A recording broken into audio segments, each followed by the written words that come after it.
क्या आपको कभी एंकल स्प्रेन हुआ है और आप सोच रहे हो कि इसमें कोल्ड पैक लगाना चाहिए या फिर हॉट पैक, या फिर क्रोनिक बैक पेन से परेशान हो और कंफ्यूज हो रहे हो कि इसमें एक्चुअल में सही में कौन सी थेरापी काम करेगी।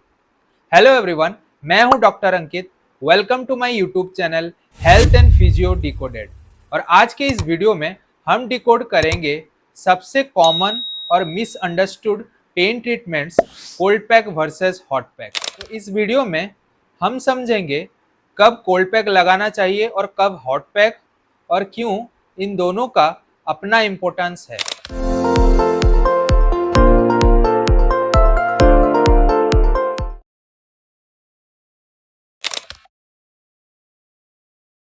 कोल्ड थेरेपी अप्लाई करने पर बॉडी की टिश्यू टेम्परेचर कम हो जाती है, ब्लड वेसल्स कंस्ट्रिक्ट हो जाती हैं यानी कि छोटी पड़ जाती हैं, जिससे कि ब्लड फ्लो कम होता है और स्वेलिंग और इन्फ्लामेशन भी कम हो जाती है। कोल्ड थेरेपी अगर हम बॉडी पे अप्लाई करते हैं तो हमारी नर्व की कंडक्शन भी स्लो हो जाती है, जिससे कि पेन की सिग्नल्स ब्रेन तक धीरे से पहुंचते हैं और हमें दर्द में आराम मिलता है। कोल्ड थेरेपी को हम बहुत सारे मेथड्स में यूज कर सकते हैं, जैसे कि जेल बेस्ड आइस पैक्स, कपड़े में लिपटा हुआ क्रश्ड आइस, और पॉलीथीन में आइस क्यूब्स को हम डाल के यूज कर सकते हैं। हॉट पैक एक मॉइस्ट या ड्राई हीटिंग थेरेपी टूल है।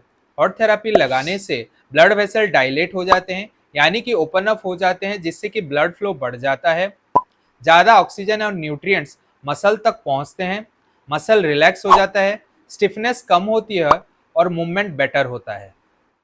बेसिकली 3 टाइप्स के हॉट पैक हम अप्लाई करते हैं। पहला है मॉइस्ट हॉट पैक, जिसको हम हाइड्रोकोलेटरल पैक्स भी कहा जाता है। दूसरा है इलेक्ट्रिक हीटिंग पैड, और तीसरा है हॉट वाटर बोतल या फिर स्टीम टॉवल। अब ये डिसाइड करने के लिए कि कब कोल्ड पैक और हॉट पैक लगानी चाहिए, हमें पहले जानना होगा कि एक्यूट फेज और क्रोनिक फेज होता क्या है। एक्यूट फेज एक कंट्रोवर्शियल टर्म है।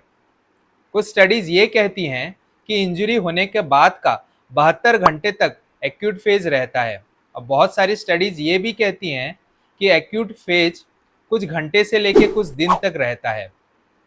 इस फेज में इंजरी नहीं रहती है और उस एरिया में पेन, स्वेलिंग, इन्फ्लामेशन और रेडनेस भी रहती है। तो इस फेज में कोल्ड एप्लीकेशन बेस्ट होती है, क्योंकि कोल्ड एप्लीकेशन से इन्फ्लामेशन और स्वेलिंग दोनों ही कम होती है। 2024 के एक स्टडी के अनुसार पहले 48 घंटे में कोल्ड थेरेपी से टिश्यू टेम्परेचर और इन्फ्लामेशन मार्कर्स दोनों सिग्निफिकेंटली कम होते हैं। अब बात करते हैं क्रोनिक फेज के बारे में। कुछ स्टडीज ये कहती है कि इंजरी होने का 72 घंटे का बाद का फेज को क्रोनिक फेज कहा जाता है। बहुत सारी स्टडीज ये भी कहती हैं कि क्रोनिक फेज कुछ महीने से लेके कुछ साल तक भी रह सकता है। इंजरी जब पुराना हो जाता है तो वहाँ की सराउंडिंग स्ट्रक्चर में अकड़न या स्टिफनेस आ जाती है। इस फेज में हीट थेरेपी बेस्ट होती है। हीट थेरेपी से ब्लड फ्लो बढ़ता है, मेटाबॉलिज्म इंप्रूव होता है और मसल रिलैक्स होते हैं। 2025 की एक स्टडी ने ये रिपोर्ट किया कि heat therapy chronic back pain और मसल स्टिफनेस में फंक्शनल इंप्रूवमेंट देती है। कोल्ड पैक को हम एक्यूट इंजरीज जैसे कि स्प्रेन, स्ट्रेन और ब्रूइजेस और इंजरी होने का 72 घंटे के अंदर हम लगा सकते हैं। कोई भी ऑपरेटिव प्रोसीजर के बाद स्वेलिंग को कम करने के लिए हम कोल्ड पैक लगा सकते हैं। टेंडिनाइटिस, स्पोर्ट्स एक्टिविटीज हो या ओवर यूज या रिपीटेटिव ट्रॉमा के बाद आप कोल्ड पैक को लगा सकते हो। डोम्स, जब इंटेंस एक्सरसाइज करने के बाद आपकी मसल में सोरनेस आ जाती है, जिसको हम डोन्स यानी कि delayed onset of muscle soreness भी कहते हैं। डोम्स होने का 24 घंटे के अंदर आप आइस पैक लगा सकते हो। हेडेक्स और माइग्रेन्स में कोल्ड पैक इफेक्टिव होते हैं। कुछ ऐसे केसेस होते हैं जिसमें कोल्ड पैक को बिल्कुल भी लगाना नहीं चाहिए। ओपन वुंड, सर्कुलेटरी डिजॉर्डर, क्योंकि कोल्ड पैक लगाने से ब्लड फ्लो कम हो जाता है और आपकी कॉम्प्लिकेशन भी बढ़ सकती है। कोई भी नर्व रिलेटेड इश्यूज जैसे कि हाइपर सेंसिटिविटी या फिर हाइपोसेंसिटिविटी केसेस में कोल्ड पैक को बिल्कुल भी अवॉइड करें। हॉट पैक को हम क्रोनिक बैक, नेक और जॉइंट पेन में यूज कर सकते हैं। ऑस्टियोआर्थराइटिस के नॉन इन्फ्लामेटरी फेज में हॉट पैक इफेक्टिव होता है। ट्रिगर पॉइंट्स, मसल स्पाज्म और स्टिफनेस, डोम्स होने का 48 घंटे के बाद हम हॉट पैक ले सकते हैं और मेंस्ट्रुअल क्रैम्प्स में भी ये काफ़ी इफेक्टिव है। हॉट पैक को फ्रेश इंजरीज, ओपन वुंड्स और इन्फेक्शन या फिर स्वेलिंग, रेडनेस और इन्फ्लामेशन केसेस में बिल्कुल भी लगाना नहीं चाहिए। आइस क्यूब्स या जेल पैक को एक टॉवल में रैप करके लगाएं। यूजुअली इसका टाइमिंग 10 से 15 मिनट तक रहता है। एक ही जगह में कंटिन्यूसली इसको ना रखें और थोड़े थोड़े इंटरवल में इसकी पोजीशन को चेंज करें।